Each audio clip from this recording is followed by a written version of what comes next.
أعوذ بالله من الشيطان الرجيم بسم الله الرحمن الرحيم وقل جاء الحق وذاك الباطل إن الباطل كان زهوقا وننزل من القرآن ما هو شفاء ورحمة للمؤمنين ولا يزيد الظالمين إلا خسارا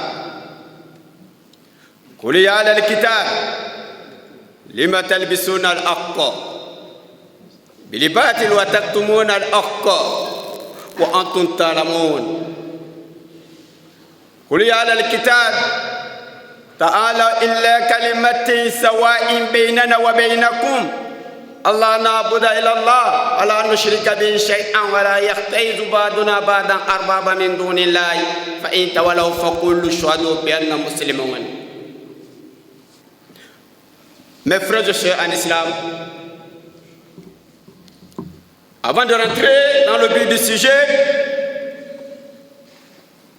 permettez-moi de remercier Allah subhanahu wa ta'ala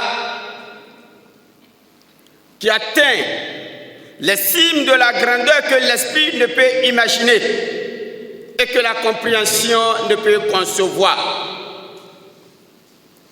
qui a enseigné par la plume. Il a enseigné à l'homme ce qu'il ne savait pas, afin que de l'ignorance, il se désaccoutume par la lumière du savoir, distinguer le bien de ce qui ne l'est pas, qui existant de lui, sans fin, sans comment, sans endroit, et ne dépend pas du temps, qui voit une fourmi noire sur une pierre noire dans la nuit noire, qui sait tout ce qui est caché au fond des océans et l'assistance contenue à l'intérieur des montagnes. Allah qui n'a pas besoin d'un organigramme numéral pour dénombrer les modalités qualitatives et quantitatives de l'univers. Celui dont la valeur est si imposante qu'elle exclut les délimitations et la mesure. Celui dont l'incommensurabilité n'est pas fonction de la magnification des créatures. Celui dont la réalité dépasse tout entendement humain, qui est immense par la permanence de son règne et l'éternité de son être éternellement infini. Il est Ar-Rahman, Ar-Rahim, Al-Malik, Al-Qudus, Al-Salam, Al-Mumin, Al-Mu'aymin, Al-Aziz, Al-Ghaffar, Al-Mutakbir.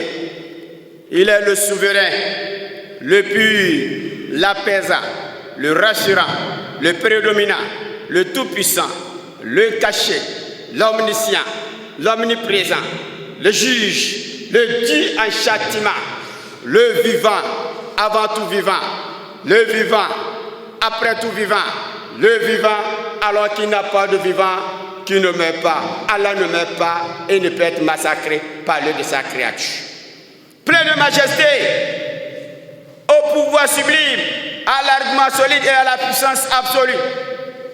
Unique, unitaire, possesseur sans second, roi sans ministre, président sans gouvernement, causalité des causes, substantateur des cœurs. Rien n'est à sa ressemblance. Alors qu'il est l'audient, le voyant, il n'a ni semblable, ni aide, ni partenaire, ni associé, ni ministre, ni conseiller, ni père, ni mère. Allah n'est pas un corps, car il serait touchable, ni une substance, car il serait perceptible. Il n'a pas d'organe, car il serait représentable.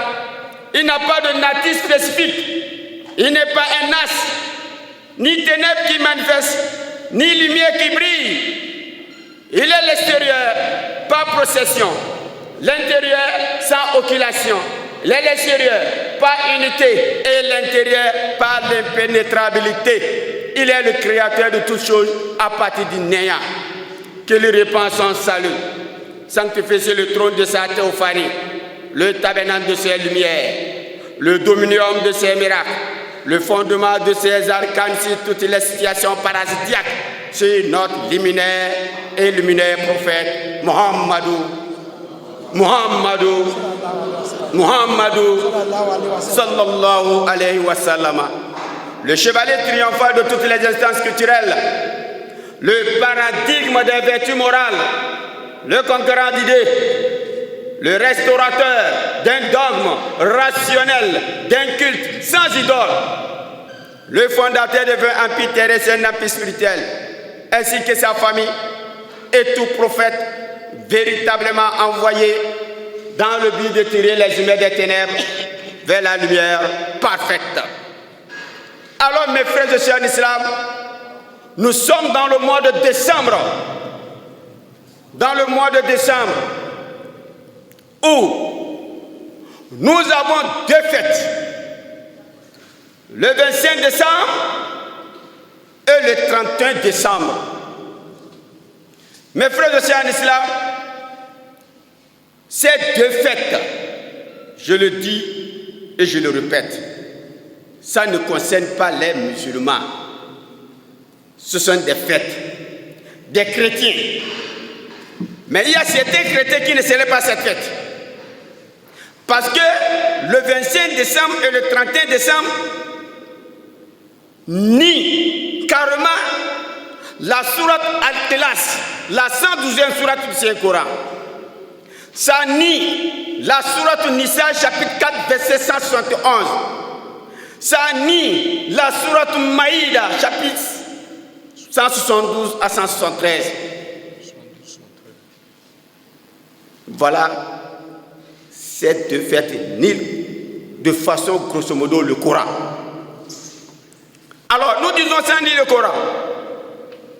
Quand nous lisons dans la sourate Al-Ikhlas, la sourate Al-Ikhlas, je vais demander à mon frère de me lire le verset,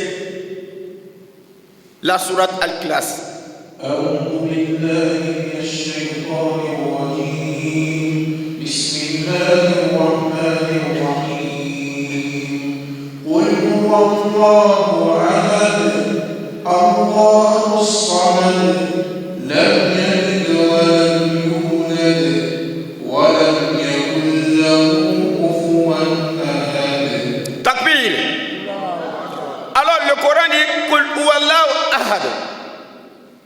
Alors, nous allons expliquer le premier verset de la sourate Al-Ikhlas.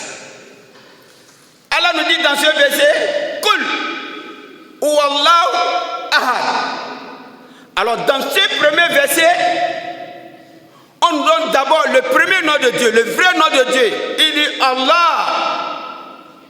Après, il dit Kul Huwallahu Ahad. Il est Allah et unique. Ça veut dire l'unicité de Dieu. Il n'a pas dit un. Parce que quand on dit un, on peut dire deux. Il a dit, il est Allah et unique. Alors dans ce premier verset, on nous donne le vrai nom de Dieu. Il dit Allah. Alors pourquoi Allah? Jésus-Christ, que la paix soit sur lui, c'est-à-dire Isa alayhi salam, que la paix soit sur lui, il a parlé quelle langue? Il a parlé le français? Non. Il a parlé quelle langue? Il a parlé la langue araméenne. Il a parlé la langue araméenne. Alors dans la langue araméenne, il dit que Dieu s'appelle Allah. Je dis bien Allah. Et le Coran nous dit Allah. Alors, le mot Allah en arabe qui veut dire le Dieu créateur, c'est une contraction de deux mots arabes. Al, trait du nom là, qui veut dire le Dieu créateur. En supprimant la lettre de l'apostrophe, vous aurez le mot Allah selon sa position dans une phrase en arabe. Et ce mot peut apparaître sous la forme de Allah, qui est très proche de la langue araméenne, que Jésus-Christ a utilisé dans l'évangile pour désigner le Dieu créateur Allah. Puisque dans la langue orientale, il existe deux formes de pluriel. Celui d'un homme, celui qui marque le respect. Allah est le nom qu'Isa alayhi salam a utilisé dans l'évangile pour désigner le Dieu créateur Allah. C'est pourquoi le Coran dit il est Allah est unique. Puisque le nom de Dieu n'a pas d'article, on ne peut pas dire le Allah. Les Allah, la Allah, le nom de Dieu n'a pas d'article. C'est pourquoi le Coran dit il est Allah est unique. L'unicité de Dieu, le tawhid, le monothéisme pur, enseigné par tous les prophètes d'Adam Noé jusqu'au prophète sallallahu alayhi wa sallam. Quand on parle du monothéisme, le monothéisme en grec est composé de deux mots, mono et théos. Mono qui veut dire seul et unique. Théos qui veut dire Dieu.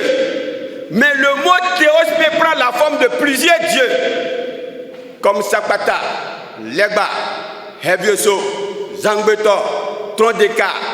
Quand nous rentrons dans les hindous, Brahman, Vishnu, Shiva, c'est-à-dire Brahman, le dieu créateur, Vishnu, le dieu protecteur, Shiva, le dieu destructeur. Mais le monothéisme pur, ça c'est l'islam. Enseigné par Moïse, par Abraham, par tous les prophètes. Ils ont enseigné l'unicité de Dieu, le tawhid, le monothéisme pur. Alors, ils ont enseigné l'unicité de Dieu. Cela veut dire quoi? Ils ont enseigné l'islam. S'ils ont enseigné l'islam, cela veut dire qu'ils n'ont pas pris comme le prophète Moses Salama, mais ils étaient des gens qui se soumettaient à Allah subhanahu wa ta'ala. C'est pourquoi nous n'allons pas faire une affirmation gratuite. Alors quand nous lisons dans l'Ancien Testament, dans le livre de Deutéronome, chapitre 6, versets 4 à 9, Moïse dit ceci: écoute Israël, le Seigneur, notre Dieu est l'unique Seigneur. Il dit, est l'unique Seigneur. Tu aimeras ton Seigneur de tout ton cœur, de toute ton âme, de toute ta force et de toute ta pensée. Le second, il dit, aime ton prochain comme soi-même. Relation verticale avec Dieu, horizontale avec son prochain. En ce sens, il est musulman. C'est ça que Jésus a repris dans le Nouveau Testament. Dans Marc chapitre 12, versets 28 à 34, il répétait les mêmes paroles. Il dit, écoute Israël, le Seigneur, notre Dieu, est l'unique Seigneur. Tu aimeras ton Seigneur de tout ton cœur, de toute ton âme, de toute ta force et de toute ta pensée. Il dit, le second, aime ton prochain comme soi-même. Relation verticale avec Dieu, horizontale avec son prochain. Ailleurs dans Matthieu chapitre 22, verset 40, il dit, tous les prophètes, toutes les lois dépendent de ces deux commandements. Reconnais Dieu, l'aimer de tout ton cœur, de toute ton âme, de toute ta force et de toute ta pensée. Le second, aime ton prochain comme soi-même. Relation verticale avec Dieu, horizontale avec son prochain. Et le Coran nous dit que le prophète Ibrahim alayhi salam aussi est musulman. Pourquoi il est musulman? Puisque le Coran nous dit, il n'est ni juif, il n'est ni chrétien. Oui, si tu demandes à un chrétien qui est Abraham, il te dira oui, il est chrétien. Tu demandes à un juif qui est Abraham, il te dira oui, il est juif. Tu reposes la même question à un bon musulman et non un bonbon musulman. Parce qu'il y a des bons musulmans et des bonbons musulmans. Des musulmans photocopient Souma Amanou, Souma Kafarou. Alors, le juif dit il est juif. Le chrétien dit il est chrétien. Le musulman dit il n'est ni juif, il n'est ni chrétien. Maintenant, entre ces trois-là, qui a tort, qui a raison? Mes frères et sœurs en islam, le musulman a raison. Pourquoi? Le mot juif dérive du nom de Juda, qui était l'un des 12 fils de Jacob. Abraham a donné naissance à Isaac. Isaac a donné naissance à Jacob. Jacob a donné naissance aux 12 fils. C'est du nom de l'un des 12 fils que le mot juif ou judaïsme est sorti. Mais quand est-ce qu'on les a appelés les juifs? Après la mort du roi Salomon, fils de David, l'Israël s'est divisé en deux parties. L'Israël du nord, capitale Samarie, l'Israël du sud, capitale Jérusalem. Sans ce moment-là, le roi Nabuchodonosor, le roi de l'empire babylonien, un descendant de Namroud, a déporté les enfants de la maison d'Israël à Babylonie, et le prophète Ézéchiel avait choisi le mot juif, une manière de croire en Dieu comme le faisaient les enfants de la maison d'Israël qui vivaient au sud. Parce que Jésus a vécu au sud, alors que nos juifs adoraient les fétiches. C'est pourquoi le Coran dit, il n'est ni juif, il n'est ni chrétien, il est quelqu'un qui se soumettait à la volonté totale de Dieu, de par son nom. Parce que le Coran nous dit qu'il ne s'appelle pas Abraham. Il s'appelle quoi? Ibrahima. Alors pourquoi Ibrahima au lieu d'Abraham? Parce qu'il parlait la langue arcadienne. Le prophète Ibrahim alayhi salam, il parlait la langue arcadienne. Alors au départ, il s'appelait Ibra. Ibra en langue arcadienne veut dire refuser. Il y a un grand fétiche que le peuple Abraham adorait, qu'on appelait Himma. Et que le peuple lui a dit d'aller adorer le fétiche Himma. Et comme il a refusé, son nom a été complété. Celui qui a refusé d'adorer le grand fétiche Himma. Ibrahima. Voilà le vrai nom d'Abraham qui symbolise quoi? Le monothéisme pur. Mes frères, c'est un islam. C'est pourquoi le Coran dit il est Allah est unique, l'unicité de Dieu, le tawhid, le monothéisme pur. Le deuxième verset nous dit Allahul Samad. Il est le riche au-dessus de tout besoin. Tous, nous avons besoin de lui, mais lui n'a besoin de personne. Tous, nous avons besoin de lui, mais Allah n'a besoin de personne. Maintenant, le troisième verset. Voilà, il y a un problème. C'est là maintenant le grand problème. Lam yalid wa lam yulad. Il n'a pas enfanté, n'a pas été enfanté. Dieu n'est sorti de personne. Personne n'est reproductivement sorti de Dieu. Dieu, c'est quelqu'un qu'on peut nommer, mais qu'on ne peut pas décrire.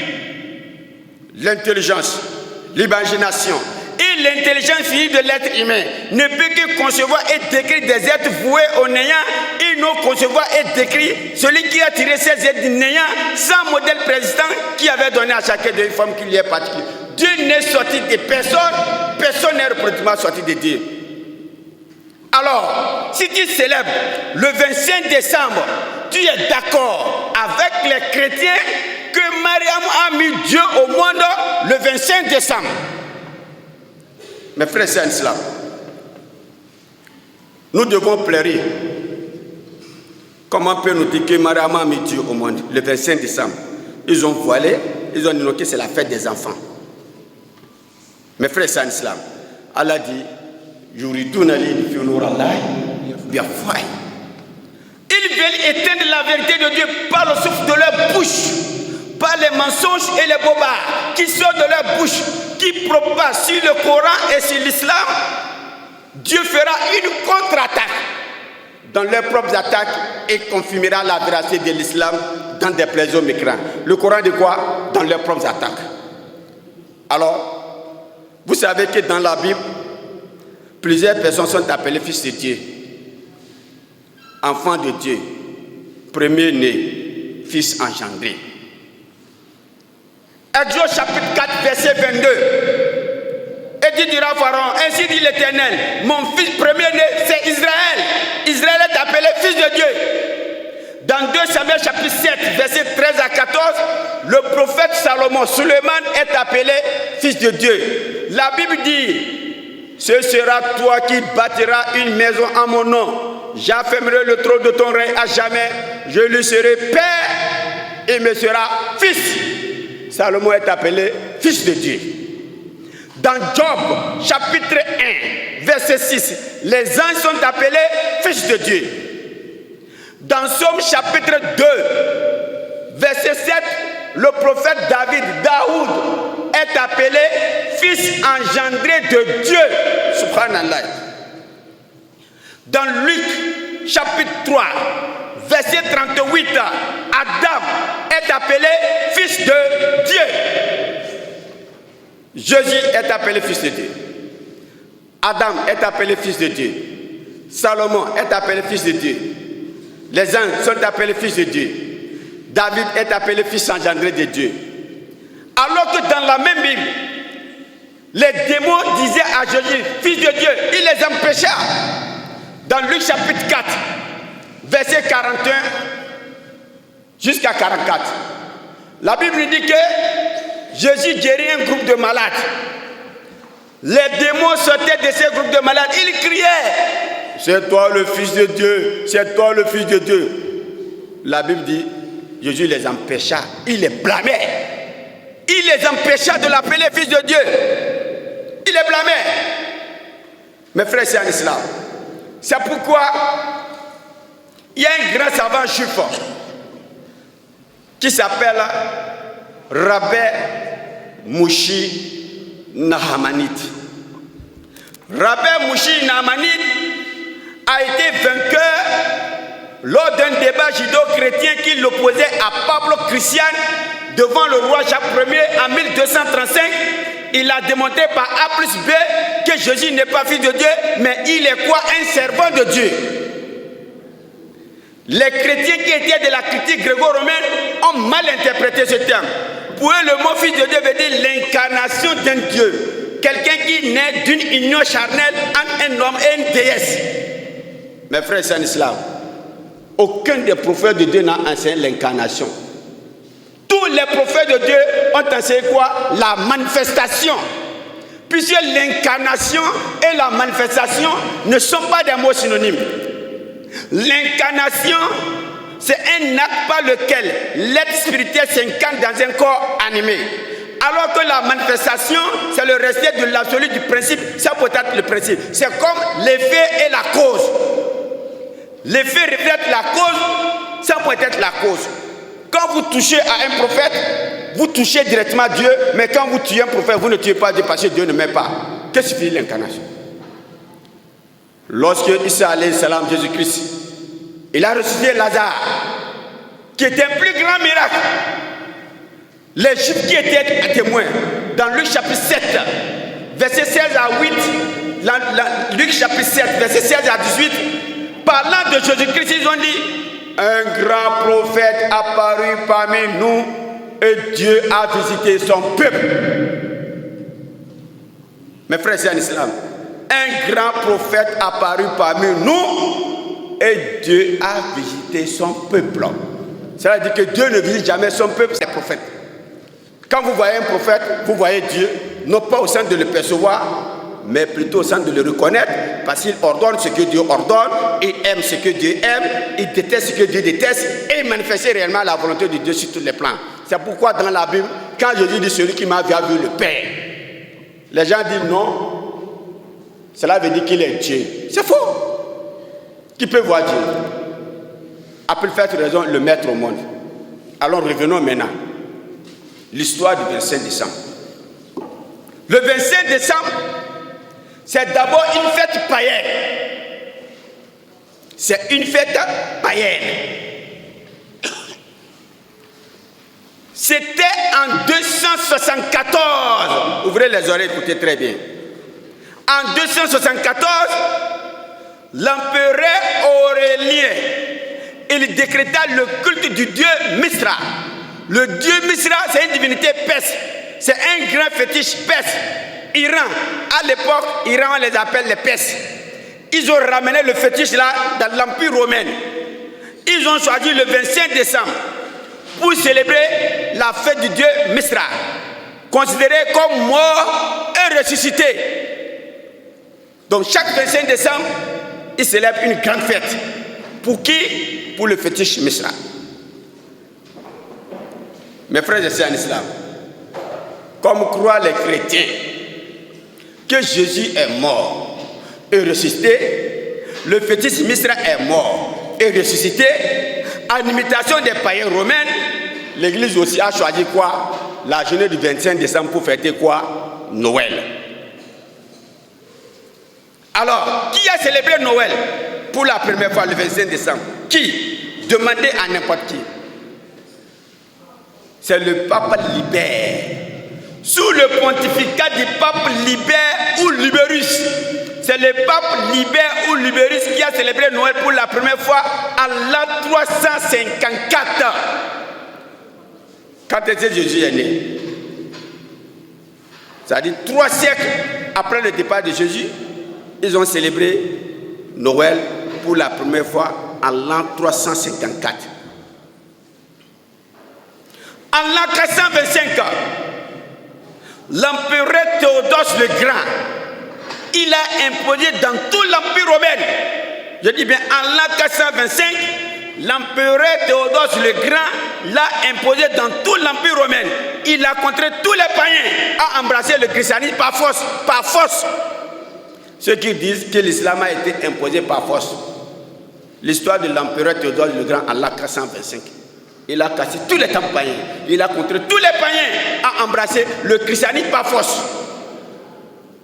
En l'an 506, le concile de Dague a rendu cette fête obligatoire. Cette fête est devenue obligatoire en l'an 506. En l'an 529, je dis bien, en l'an 529, l'empereur Justinian l'a officialisé. C'est devenu officiel en l'an 529. Mes frères et sœurs en islam, maintenant,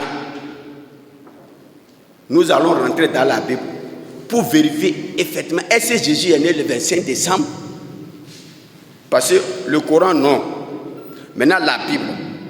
S'il est né le 25 décembre, normalement, nous-mêmes, on va célébrer. Parce que son nom a été mentionné dans le Coran, plus que le nom du prophète Mohammed sallallahu alayhi wa sallam. Il est facile de mentir, mais difficile de le soutenir. Écoutez ce que la Bible dit. Dans Luc chapitre 1, verset 26, on nous dit, au 6e mois de l'année, Dieu envoya l'ange Gabriel auprès de Marie. Marie tomba enceinte le 6e mois de l'année. Vous et moi là, l'année compte combien de mois? Parlez. L'année compte combien de mois? Hein? 12. Alors quand on dit le 6e mois de l'année, c'est quoi? Janvier, février, mars, avril, mai, juin. Marie tomba enceinte en juin. On nous dit qu'il est né le 25 décembre. Ça fait combien de mois? Hein? 5 mois, 25 jours. Nous avons nos mamans. Dites-nous quelle femme a pris grossesse 5 mois, 25 jours. Prématuré, même prématuré, c'est pas 5 mois, 25 jours. Jésus n'est pas né prématuré.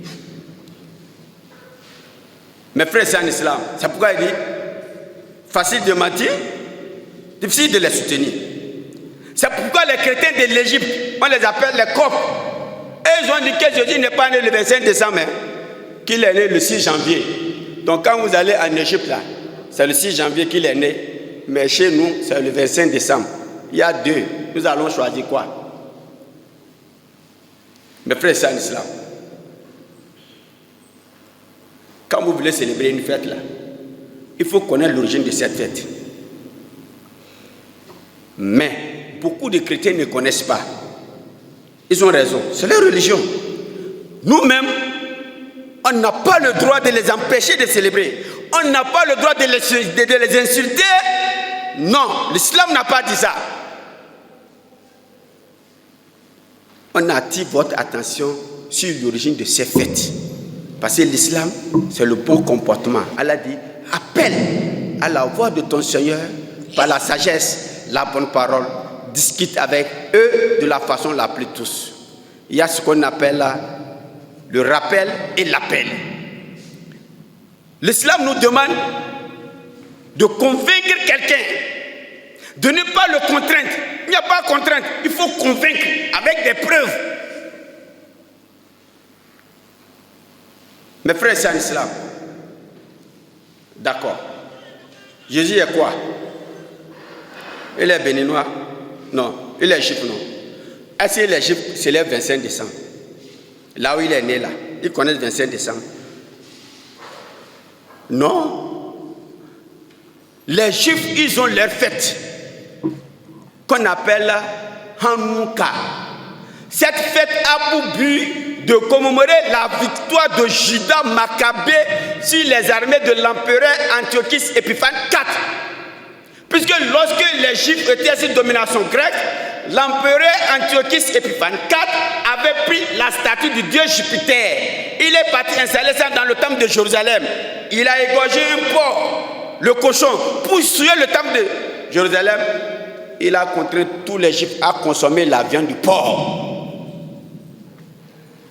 Le représentant des Juifs, on lui dit, monsieur, vous consommez la viande du porc, vous vivez, vous refusez, vous avez la guillotine.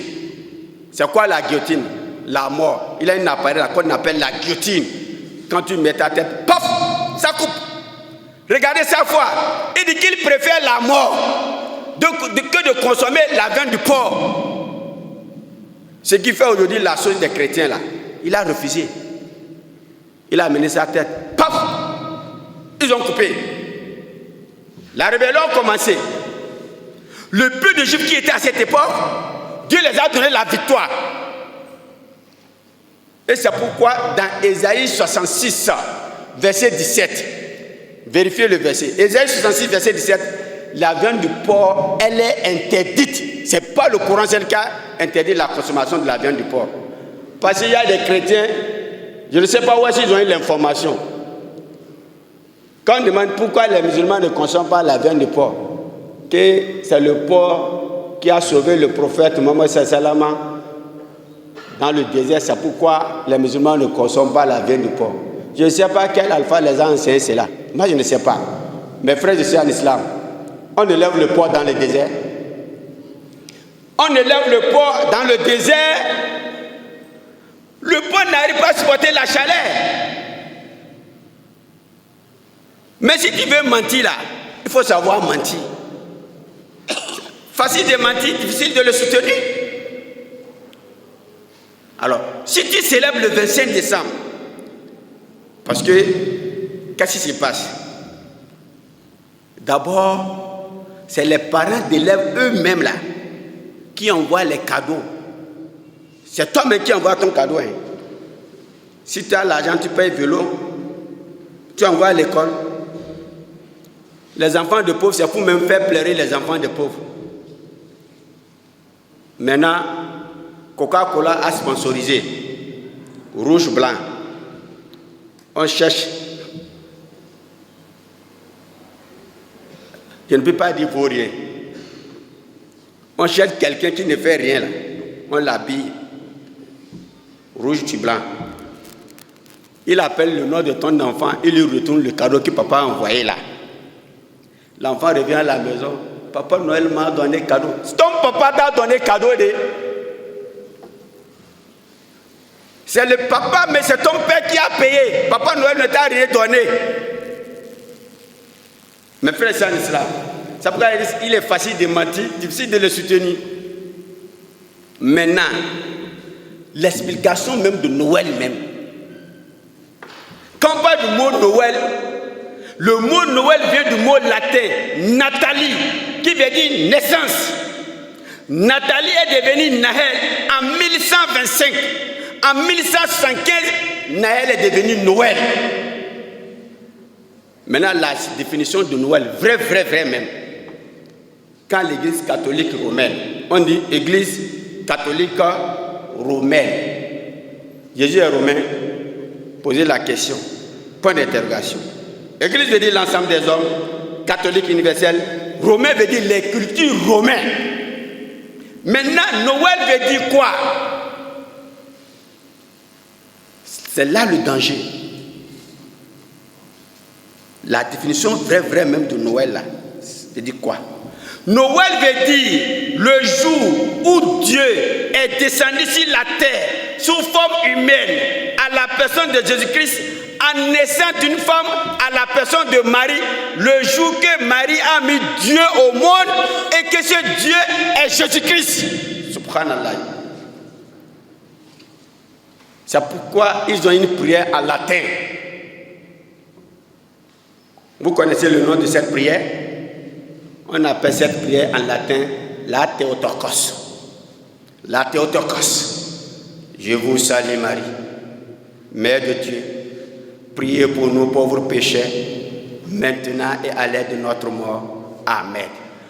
Je vous salue Marie, Mère de Dieu. Mon frère musulman, on a dit, qu'on a mis Dieu au monde le 25 décembre. Comment on peut mettre Dieu au monde le 25 décembre? Et c'est l'occasion, toi maintenant, de dire non, c'est le même Dieu qu'on adore. C'est le même Dieu. Le Coran dit quoi? L'homme y a dit. Voilà, il a dit. Mais on dit maintenant, on a mis Dieu au monde. Que Mariam là, il a mis Dieu au monde. Le Dieu là, c'est Jésus-Christ. Mes frères et sœurs, qu'est-ce que le Coran dit parlant de Jésus-Christ? La sourate Nisa, chapitre 4, verset 171. S'il y a le Coran, on peut le lire en arabe. Sourate Nisa, chapitre 4, verset 171. Mes frères et sœurs en islam, Wallahi, quand tu es un musulman, même si tu n'as rien là, il faut dire Alhamdulillah. Et tu veux célébrer une fête, va, pose la question. Si moi je passe devant une maison, je vois les gens en train de manifester leur joie, je vais m'asseoir. Monsieur, asseyez-vous. Je dis, il y a quoi? Non, on est en train de célébrer la naissance de Dieu. Mon frère, tu peux t'asseoir. Non, c'est la naissance de Dieu qu'on est en train de célébrer.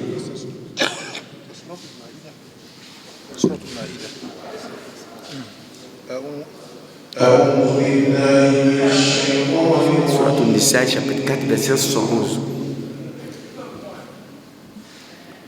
Mes frères et sœurs en islam, tu passes, tu vois, les gens sont en train de manifester leur joie. Tu te demandes, il y a quoi? On te dit non, on est en train de célébrer la naissance de Dieu. Le pire, vous savez, après la naissance de Jésus-Christ, que certains appellent Dieu, la Bible dit que Marie a encore fait 4 enfants. Matthieu chapitre 13, verset 55. Ça veut dire que Dieu a des frères consanguins. Donc Marie a 5 enfants. Subhanallah. Ce n'est pas moi qui l'ai dit. Allez-y vérifier la Bible. Ça veut dire que c'est 4 enfants que Marie a. Donc Marie a accouché Dieu. Après avoir accouché Dieu, maintenant il a accouché ses frères.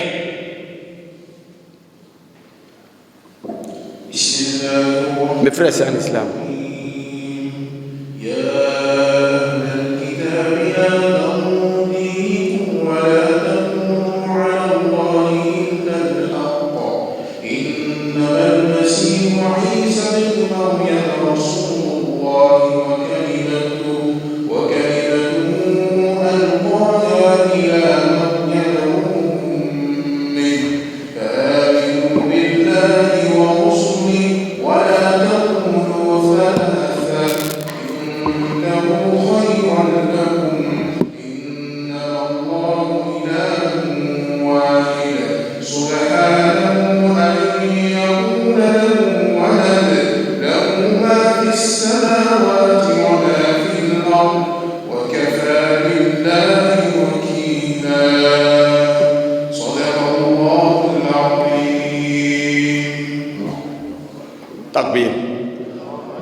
Allah nous dit dans la sourate Nisa chapitre 4 verset 571, Allah dit au chant du livre,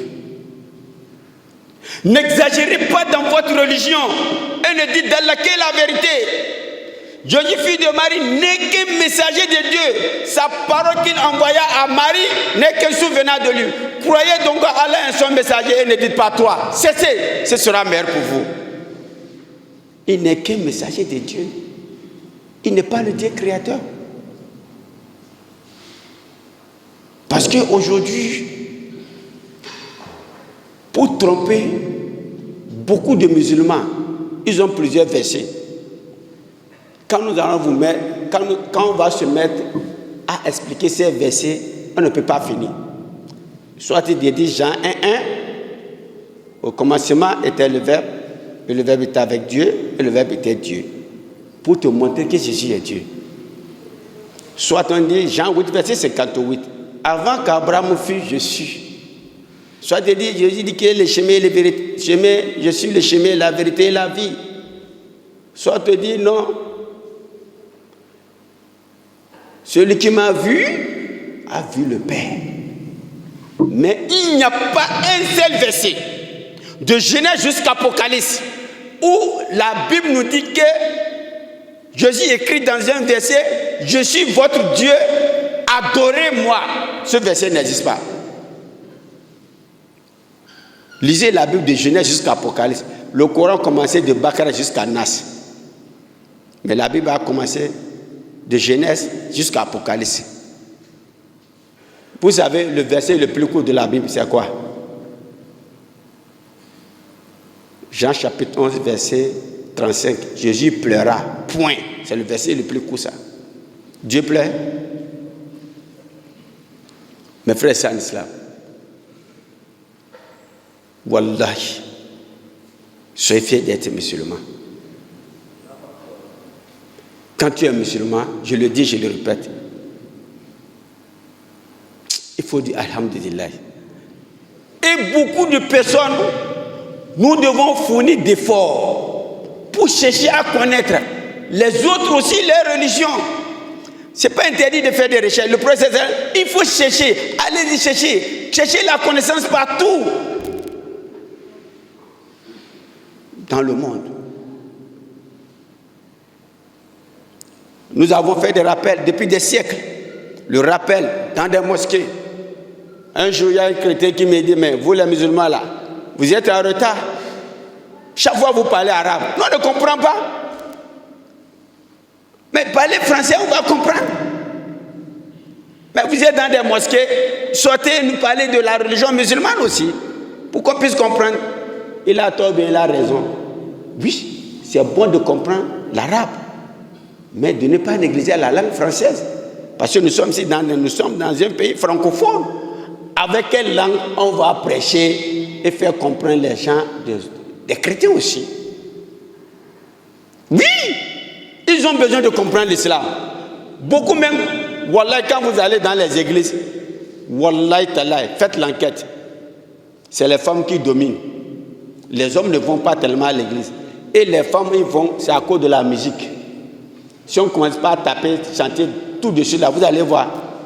Les femmes vont nous dominer ici. Wallahi. Et c'est les femmes qui sont les numéros 1.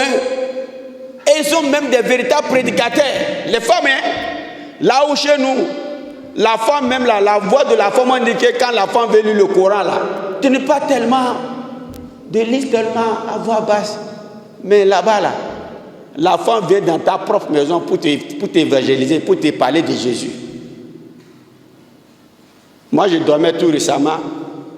Il y avait 2 femmes qui étaient parties voir l'un de mes amis. Il dit, bon, on est venu vous parler de Jésus-Christ. Donnez votre vie à Jésus, vous serez sauvés. Mes amis, comme ils me connaissent très bien, ils ont dit, non, on va vous passer notre imam, il va causer un peu avec vous. Maintenant, je prends, on m'appelle. Je prends. La femme me dit, je vous salue au nom de Jésus. J'ai dit, vous me saluez au nom de Jésus. Jésus est Dieu. Il dit oui. Quel verset? Il a commencé par citer les versets, les versets. Moi, je lui ai donné seulement un seul verset. J'ai dit, madame, la Bible même vous interdit, la Bible a interdit à une femme de parler même dans l'église. On ne vous a pas dit ça à l'église. Il dit non, que c'est faux. Il a dit bon, ouvre la Bible et lis à haute voix, les gens vont entendre.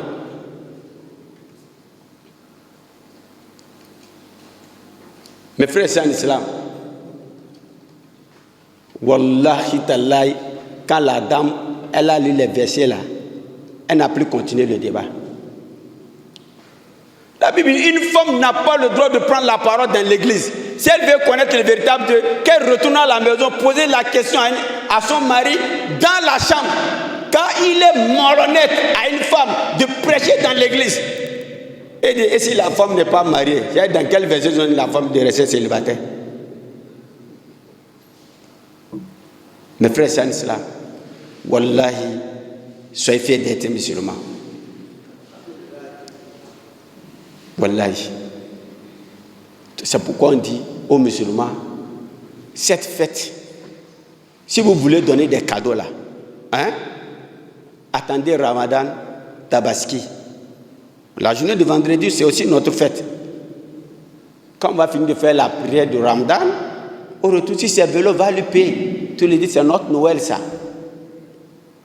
Sinon, on va faire, ça a dit, les enfants vont grandir dans l'ignorance. Et ce n'est pas bon. Parce que nous-mêmes, on ne connaît pas l'origine de nos fêtes. Si je demande maintenant à un musulman, pourquoi on prie vendredi? Beaucoup ne connaissent pas. Pourquoi on prie Ramadan? Ils ne connaissent pas. Pourquoi on prie Tabaski? Ils ne connaissent pas. Oui. Pourquoi on prie vendredi maintenant? Tu ne connais même pas l'origine de tes prophètes. Tu vas célébrer l'autre fête. Mes frères, c'est en islam. Le danger même vient. C'est le 31 décembre là. Le 31 décembre, Iblis, il descend avec son armée. Le 31 décembre là, Shaitan descend avec son armée. Vous savez que le 31 décembre, l'alcool, ça coule comme l'eau de pluie. Les accidents, tout ce qui est interdit. Même les enfants qui ne sortent pas, les parents, sautez, sautez, allez-y, c'est la fête. Les grossesses, on ne peut pas compter. Parce que cette fête, elle n'est pas d'origine divine. Elle est d'origine païenne. Cette fête a été imposée par quelqu'un qui, la personne.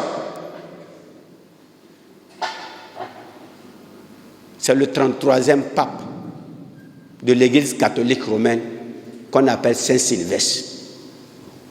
C'est Saint Sylvestre qui a imposé au concile de Nicée en l'an 325 avec la complicité de l'empereur Constantin le Grand qui était un idolâtre. Son Dieu c'est le soleil.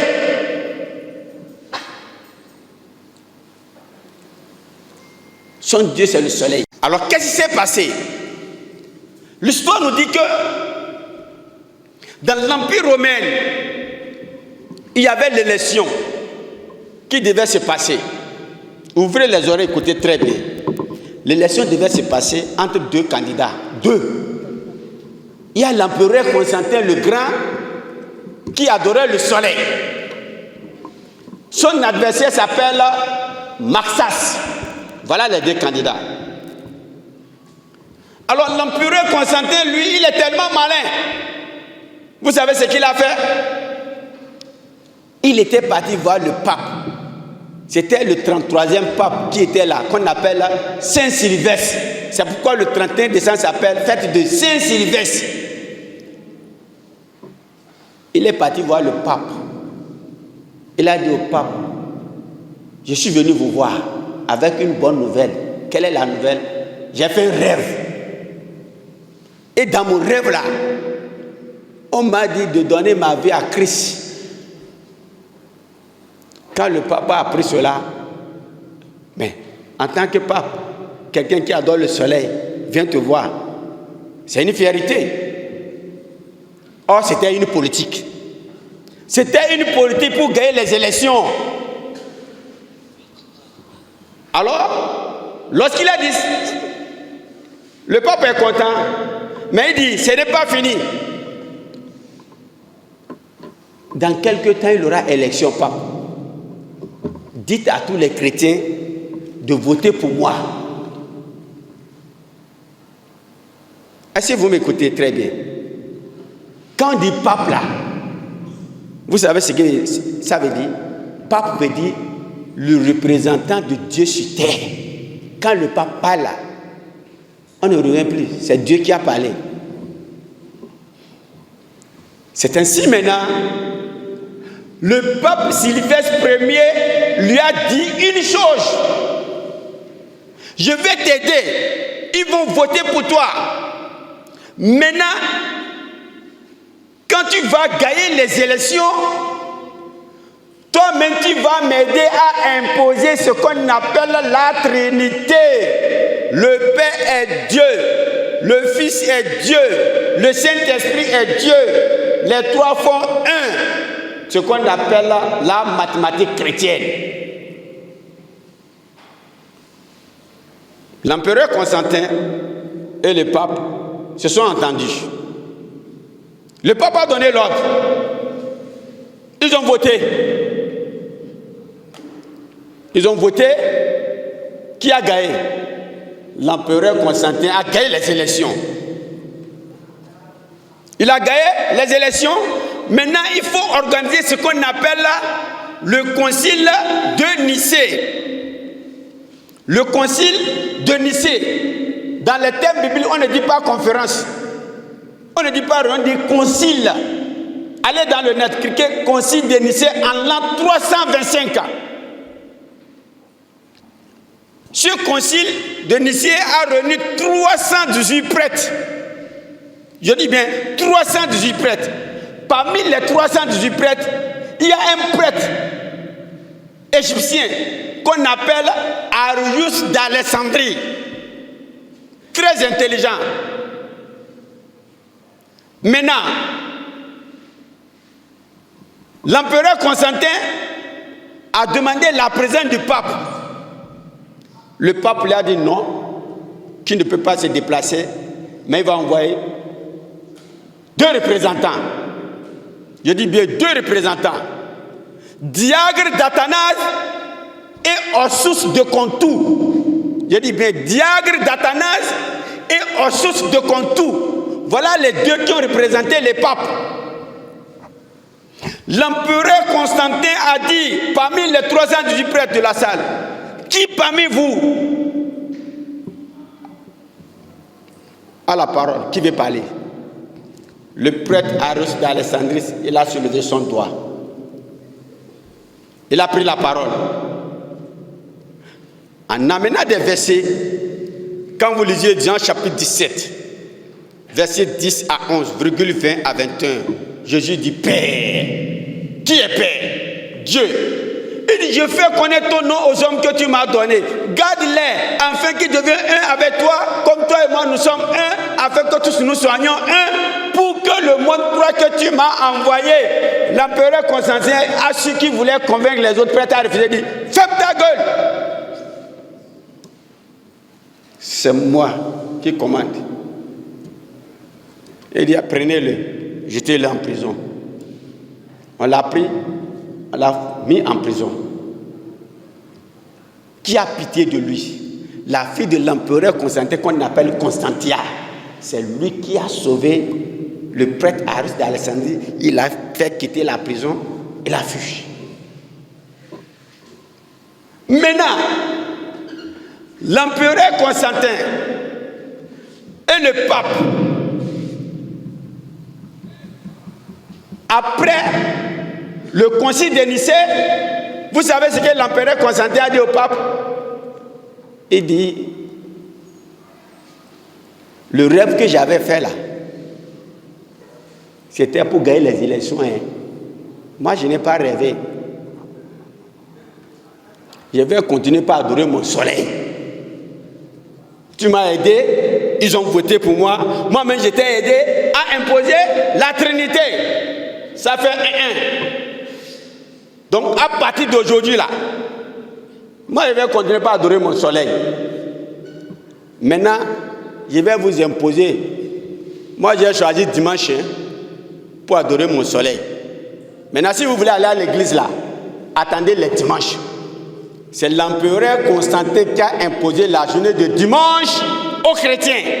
C'est pourquoi la journée de dimanche est appelée en anglais Sunday. Sun veut dire soleil, day veut dire jour, le jour du Dieu soleil. Comme dans l'Empire romain, à l'époque ils ont beaucoup de fétiches, comme chez nous ici. Sakpata, Legba, Hevieso, Trondeka, Badou, tous les fétiches. Ils ont pris le nom des fétiches là. Ils ont donné ça au jour des semaines. Donc c'est le nom des fétiches qu'on répète tous les jours. Quand tu te réveilles le matin là, c'est le nom des fétiches. Lundi, mardi, mercredi, jeudi, vendredi, samedi et dimanche. Ce sont les noms des fétiches romains. Lundi, c'est le dieu Lune. Mardi, c'est le dieu Mars. Mercredi, c'est le dieu Mercure. Jeudi, c'est le dieu Jupiter, qui est lui-même le fils de notre dieu, Coronos, et sa mère est Juno. Et la journée du jeudi, il a été dédiée. Vendredi, c'est le dieu Vénus. Samedi, c'est le dieu Saturne. Et dimanche, c'est le jour du dieu Soleil. Que je reprends. Lundi, c'est le dieu Lune. Mardi, c'est le dieu Mars. Mercredi, c'est le dieu Mercure. Jeudi, c'est le dieu Jupiter, qui est lui-même le fils d'un autre dieu, Coronos, et sa mère est Juno. Et la journée du jeudi, il a été dédié. Vendredi, c'est le dieu Vénus. Samedi, le dieu Saturne. Dimanche, c'est le jour du dieu Soleil. C'est pas fini. Les mois. Janvier, c'est le dieu Janus. Comme les Français, on ne peut pas dire Janus, on a dit janvier. C'est le dieu Janus qui a deux visages. L'un qui regarde l'année à venir, l'autre qui regarde l'année écoulée. Donc il veut célébrer le dieu Janus dans quelques jours. Le dieu Janus, janvier. Février, c'est le mois où les Romains adorent les incantations à leurs fétiches. Mars, c'est le dieu de la guerre, art martial, l'art du combat. Mai, c'est le dieu Maya. Avril, c'est le dieu de la beauté. Juin, c'est la mère de Jupiter, le dieu Jupiter. Juillet, c'est le nom de l'empereur Julius Caesar, Jules César. Parce que c'est Jules César qui a corrigé le calendrier anti-romain qui avait 10 mois. Il a augmenté 2 mois. Janvier, février n'existait pas. Août, c'est le nom de l'empereur Auguste, August. Les Romains se sont entendus. Jules César fut un grand. Auguste aussi fut un grand. On ne peut pas donner 31 jours à Jules César et 30 à Auguste. 31. Avec l'arrivée du pape Grégoire XIII, nous étions jeudi 4, et dit demain vendredi 15, du 4 au 15. L'effort fourni par ce pape, pour que son nom soit immortel, on nous impose quoi? Le calendrier grégorien. C'est pourquoi nous les musulmans, on ne suit pas le calendrier grégorien. Nous suivons le cycle lunaire. C'est ça le problème. Donc, le 31 décembre, ça nie la sourate Maïda, chapitre 5, verset 160, la sourate Maïda, où Allah dit, vas-y, lis ça.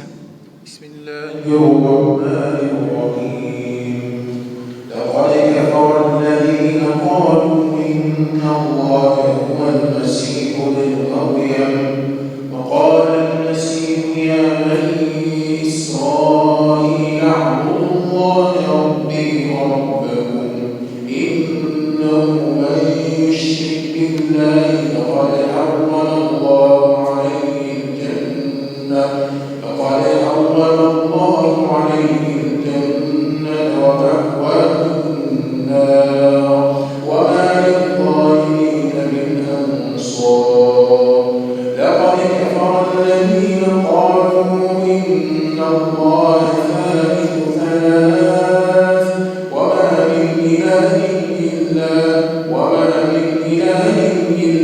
إله واحد وإن لم ينتهوا عما يقولون ليمسن الذين كفروا منهم عذاب أليم. Takbir. Takbir. Allah dit, ce sont sept les mécréants. Ceux qui disent Allah, c'est le Messie-fils de Marie. Alors que le Messie-fils de Marie dit aux enfants d'Israël, adorez Allah, mon Seigneur et votre Seigneur. Quiconque associe à Allah d'autres divinités, Allah lui interdit le paradis et son dernier refuge n'est que le feu éternel. Et il dit, ce sont sept les mécréants, ceux qui disent Allah est le troisième des trois. S'ils ne cessent de le dire, regarde, s'ils ne cessent de le dire, un châtiment douloureux touchera les mécréants d'entre eux. Le Père est Dieu, le Fils est Dieu, le Saint-Esprit est Dieu. Posez la question, entre les trois dieux, qui a créé qui? Si le Père est Dieu, le Fils est Dieu, le Saint-Esprit est Dieu, entre les trois dieux-là, qui a créé qui? Parce qu'on dit, le Père, c'est de qui vient toute chose, en d'autres termes, mon Dieu. Le Fils, c'est par qui tout s'accomplit. Le Saint-Esprit, c'est par qui tout se réalise. Sans le Père appelé Dieu, le Fils n'est rien, le Saint-Esprit n'est rien. Tandis que sans le Fils et le Saint-Esprit, le Père est toujours Père. Dieu avant et après la création. Pourquoi allons les mettre au même pied d'égalité? On appelle ça la mathématique chrétienne. 1 plus 1 plus 1 égale 1. Mystère qu'on ne peut pas expliquer. Mystère qu'on ne peut pas expliquer. Les mathématiciens disent jamais. Comment on peut dire 1 plus 1 plus 1 égale 1? On veut le quoi la mathématique? Puisque dans la mathématique, on ne peut pas dire 1 plus 1 plus 1 égale 1. Puisque dans la mathématique, le 1 réel n'a pas de tiers entier, car le tiers c'est 1 tiers. Le 3 a 1 tiers entier qui est le 1. 3 est la somme de 1 plus 1 plus 1. Mais le 1, qui est réellement 1, n'est pas la somme de 1 plus 1 plus 1, mais de 1 tiers plus 1 tiers plus 1 tiers. Si 3 est égal à 1 est égal à 3, cela revient à dire quoi? Le pneu est égal à la voiture. Le salon est égal au salon elle-même. La table est égale à l'armoire. Ne dites pas toi. Cessez. Ce sera meilleur pour vous. C'est pourquoi aujourd'hui, beaucoup de chrétiens ne savent pas qu'il y a plusieurs sortes de Trinité. À part la Trinité, le Père, le Fils et le Saint-Esprit, il y a une autre Trinité. On appelle ça la Trinité Sadeius, au patripassianisme qui a été inventé par le Père Sadeius. Lui dit que Jésus est Dieu quand il était au ciel. Il est Fils. Quand il est descendu sur la terre sous forme humaine, il est Saint-Esprit le jour de la fête de Pentecôte. Mais ça a été tiré dans l'hindouisme. Dans il y a 3 religions. Brahman, Vishnu, Shiva. Brahman le Dieu créateur, Vishnu le Dieu protecteur, Shiva le Dieu destructeur. Cela veut dire quoi? Jésus n'a jamais enseigné la Trinité. C'est pourquoi Voltaire, j'espère que beaucoup de savants connaissent qui est Voltaire. Qu'est-ce qu'il a dit? Voltaire, après 40 années d'études religieuses philosophiques, Voltaire déclare avoir dit une fois la vérité. Il dit la religion du prophète Mohammed sallallahu alayhi wa sallam est sans doute supérieure au christianisme. Personne n'a considéré un Dieu en 3 et 3 en 1. La croyance en un Dieu unifie la base même de sa religion. Il dit Seigneur, si seulement les Européens poursuivent les âmes des musulmans, Voltaire déclare à propos de Luther qu'il estimait beaucoup de Luther ne serait même pas digne d'ouvrir les lacets du prophète Mohammed sallallahu alayhi wa sallam. Parce que c'est lui qui a protesté contre les catholiques. Il a créé l'église protestante. Un autre dit non. Lui-même va créer pour lui que Luther n'est pas véridique. Il dit qu'il est un homme de méthode.